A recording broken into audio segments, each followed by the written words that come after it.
Sou João Arantes, da Universidade Federal de São Paulo, autor do livro Pesquisa em Educação, uma abordagem prática. Nessa aula de hoje, a gente vai falar um pouquinho sobre estimativa de um tamanho da amostra, né, que está ali no capítulo 7 do nosso livro-texto. Né? Então é o seguinte, né, você vai fazer uma pesquisa aqui quantitativa, né? Então, por exemplo, né, você quer verificar, sei lá, no período eleitoral, você quer verificar assim, a proporção de pessoas que dizem que vão votar no candidato A e a proporção das pessoas que dizem que vão votar no candidato B, por exemplo, né? Ou se você tiver mais de três candidatos, etc, por aí fora, né? Então o que você faz normalmente, né? Você desenha a sua pesquisa, né? Fala, olha, o que eu quero pesquisar, né? Eu vou então selecionar aqui uma amostra da população. Eu não vou entrevistar todos os brasileiros para saber a intenção de votos. Eu vou selecionar alguns. Mas acontece que eu tenho que saber qual que é o tamanho dessa amostra aqui, que me dê assim uma margem de erro tal, né, e uma confiabilidade tal, tá? Então, né, a partir daí você calcula esse número, digamos 100 ou 1000, sei lá, né? E a partir desse número você coleta os dados aqui para fazer a sua estatística, tá bom? Então, nessa primeira videoaula aqui, eu vou falar como é que você estima o tamanho da amostra quando a gente estiver estimando aqui, está fazendo alguns estudos sobre a média populacional. Ou seja, a partir da média de uma amostra, você vai tentar estimar a média de uma população, né? Então, a partir, né, de uma estatística de uma amostra, você vai tentar estimar um parâmetro populacional, né? Bom, muito bem, né? Então, como é que você faz isso? Isso aqui é bastante simples, né? Basta você usar essa fórmula aqui, né? Então, o n, que é o tamanho da amostra aqui, é o valor crítico. O que é o valor crítico? Aquele Z crítico, você lembra, né?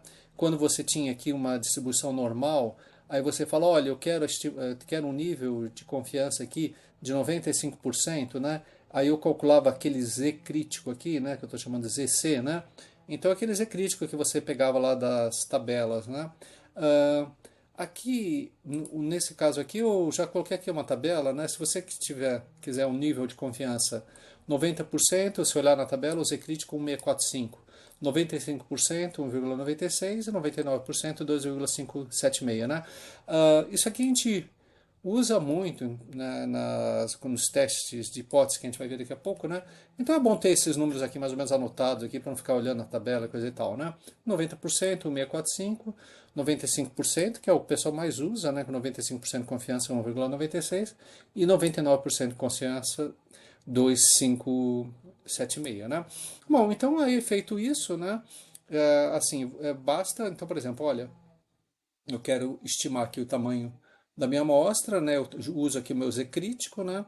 Vejo um desvio padrão e o desvio padrão aqui que eu tenho que conhecer o desvio padrão da população, né? E a margem de erro é a margem de erro aqui em termos de pontos, que você, número de pontos, o resultado pode diferir do real, né? Então, o que a gente faz aqui, né? Vamos ver um exemplo, eu acho que fica bastante claro, né? Então, outra coisa que é interessante, né, gente? Normalmente você não conhece o valor de desvio padrão de uma população, né? Mas, bom, sei lá, se você tiver pesquisas anteriores que foram feitas para determinar o desvio padrão, ótimo, né? Mas se você não tiver, você pode fazer um estudo piloto. Como é que é estudo piloto? Seleciona uma amostra da população, né, calcula a amplitude, maior menos menor, aí divide essa amplitude aqui por 4 e você tem aqui um desvio padrão, tá bom? Então, caso você não conheça o desvio padrão, uma forma de fazer isso é estimar, né? Você pode estimar aqui, fazer uma pesquisa piloto, fazer um estudo piloto aqui, sei lá, com 100 pessoas, né? E a partir daí eu estimo o valor do desvio padrão, né? Estimando assim, dividido a amplitude maior menos menor valor aqui, dividido por 4, né? No caso que a gente estiver estimando aqui um desvio padrão de uma média, né? Bom, então, assim, vamos dar um exemplo bastante simples. Queremos estimar a altura dos estudantes da Universidade X, né? Qual deve ser o tamanho? Eu quero estimar aqui a altura dos estudantes da Unifesp. Qual deve ser o tamanho da amostra? Eu tenho que escolher 10 estudantes, 20, 100, 50, quantos, né? Mas acontece que eu quero ter um nível de confiança aqui 95%. Então, por estudos anteriores que foram feitos lá no IFESP, descobriram que o desvio padrão é de 7 centímetros e queremos limitar a nossa margem de erro a 2 centímetros. O que você faz? Você só pluga aqui na fórmula, né? Então, o que é o Z crítico aqui? É 1,96, porque 1,96 corresponde a 95%, né? O desvio padrão aqui da série que eu tenho histórica aqui é 7, né?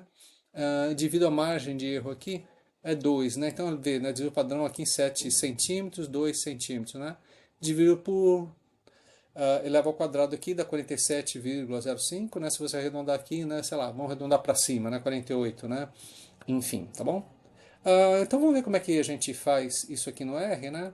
Que é bastante simples, né? Só plugar essa formulazinha aqui, né?